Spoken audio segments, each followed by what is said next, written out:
মিলন হবে কত দিনে, মিলন হবে কত দিনে, আমার মনের মানুষের সনে।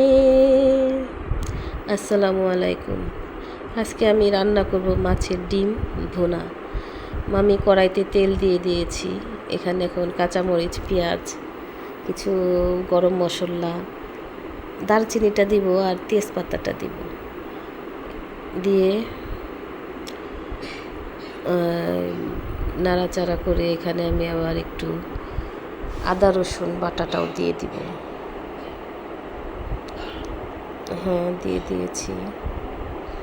তারপরে আমি মাছের ডিমগুলো আমি লবণ দিয়ে সেদ্ধ করে পানিগুলো ঝরিয়ে ভালো করে ধুয়ে পানি ঝরিয়ে গুঁড়ো করে রেখেছি। আমি ডিম ভুনায় পেঁয়াজটা একটু বেশি দিই।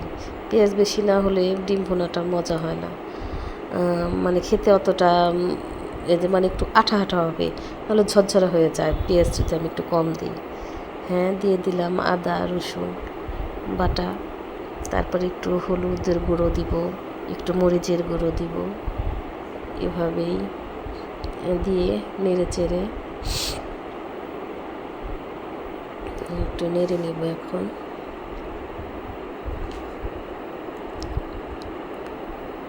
হ্যাঁ, একটু জিরা বাটা দিতে ভুলে গিয়েছিলাম, একটু জিরা বাটা দিলাম। এখন মশলাটাকে একটু কষিয়ে নেব। মশলাটাকে কষিয়ে, মশলাটা যতটা আমরা কষাবো তরকারির টেস্টটা ততটাই ভালো আসবে। এখন একটু পানি দিব, কারণ পানি না দিলে তো আমি যখন গুঁড়া মরিচটা বা হলুদটা দিয়ে দিব তখন তো ওটা পুড়ে যাবে। এই জন্য একটু পানি দিয়ে দিলাম। এখন আমি এই যে ডিমগুলা গুঁড়া করে রেখেছিলাম সেই ডিমগুলাও ঢেলে দিলাম। এখন একটু নাড়ব, নেড়ে চেড়ে পানি দিয়ে দিব। রান্না হলো যার যার হাতের একটা কি বলবো সেটাকে, মনেরও ব্যাপার। মন ভালো থাকলে রান্নাটাও খুব ভালো হয়।